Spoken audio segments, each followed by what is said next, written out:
So isang mapagpalang araw po sa inyong lahat at ninyo pong matutunghayan ang pinagkakabalahan ko po ngayong araw. For today's video mga kakrabs, tayo po ngayon ay naghaharvest ng atin pong munting mga palaisdaan. At ito po ang ating ganap ngayong araw. Bali dyan po kami ay naghahuli kami ng mga malaking sugpo at mga alimango. At dahil nga po sa ngayong bare month or mga araw ng panahon ngayong buwan ay marami po talagang nag-o-order o naghahanap po ng mga lamang palaisdaan. Katulad na po ang isa pong mga quality na mga alimango at sugpo. Dito po sa amin sa Oriental Mindoro ay napaka-fresh at napakasariwa po amin pong mga produkto. Dahil nga po naghuhuli lang kami kapag meron pong nag-o-order at hindi po nasisira ang amin pong mga produktong alimango at sugpo. At lagi nga po itong fresh at lagi po itong sariwang sariwa dahil nga po ay bagong huli lang. At dito po sa amin ay hindi po tumatagal ang mga produktong ganito dahil nga po ay halos marami pong nag-o-order. Ang iba nga po dyan ay binabayaran na kahit wala pa po yung aming produkto para po sure po sila na sigurado na magkakaroon po sila mga alimango at sugpo. At ayan nga mga kakrabs, at nagkuha nga po pala si Ate Lucy ng tauhan para lang po manghuli mga sugpo, alimango at mga iba't iba pang uri ng mga isda. Dito po sa amin sa bayan ng Oriental Mindoro ay sipag lang po ang puhunan, bonus na lang po ang kapugian. Ayan nga mga kakrabs, yung atin pong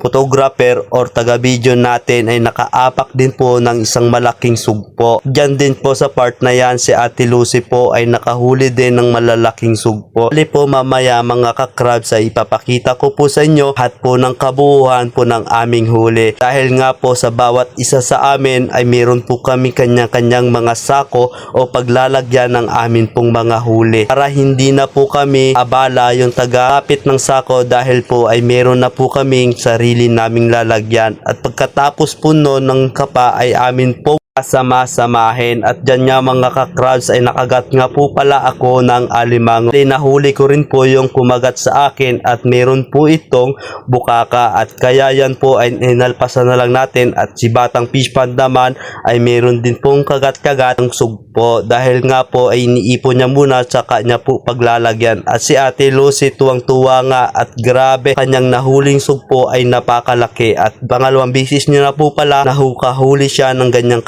laking sugpo. Nakakatuwa lang at dahil nga po ay hindi rin po naiwasan na mamatayan ang atin pong lamang palaisdaan, pero hindi po lahat ay namatay at meron din pong natira. Diyan sa part na yan si Kuya Arnold naman ay nakahuli pong babaeng alimango at grabe mga kakrabs at sobrang sulit talaga yung taba at alige dahil alam na rin po namin kung ito po ay mataba. At kung sa gusto pong umorder, paki-PM lang po ako para po ma-message ko po sa inyo ang price. Pero wag na po kayong magtaka dahil nga po sa ganitong bare month ay medyo may kamahalan lang po talaga. Pero sulit naman po ang inyong pira dahil nga po sulit din po yung amin pong ibibigay na alimango. Swak sa taba at malalaki pong mga sugpo na sulit din po, siksik din po sa laman. At kasi meron din po kasing sugpo na yung tinatawag sa aming nagpalit ng balat or nagluno, yun po yung pinakaluno ay mapayat po na sugpo. Pero sa amin po ay sobrang tigas ng sugpo at napaka-quality at fresh na fresh at bagong huli po lagi. Pero pagpamanhin nyo na po kung kayo po ay mag-message at naubusan po kayo, alang magpapa-reserve na lang po kayo at kami po ay huhulihan namin kayo mga sugpo para sigurado po na fresh po ang inyo pong mga bibigay namin sa inyo. Pagkatapos nga po namin mga kakrab sa ito na nga po pala yung kabuuan kong nahuli at bali pinagsama-sama na rin po namin dyan ang amin pong nahuling mga sugpo. Grabe, ang lalaki at malulusog po talaga ang sugpo at alagang-alaga. Itong samaral naman po ay alaga din po namin ito at grabe, sobrang taba po talaga ng mga isda dahil nga po hindi po sila dinadayet sa pagkain at lagi po namin itong nilulutuan mga pagkain. Bali sa part na yun mga kakrabs, kung dun sa huling video ko ay may nakikita po kayong mga dampa sa gitna ng palaisdaan, yun po yung amin pong alagang mga manok at doon po pumapatak mga page sa mga ilalim at yun po yung kinakain ng sugpo at hindi po yun nagkakaroon ng apekto sa mga sugpo at doon po napapatunayan na sobrang lusog po ng mga sugpo namin.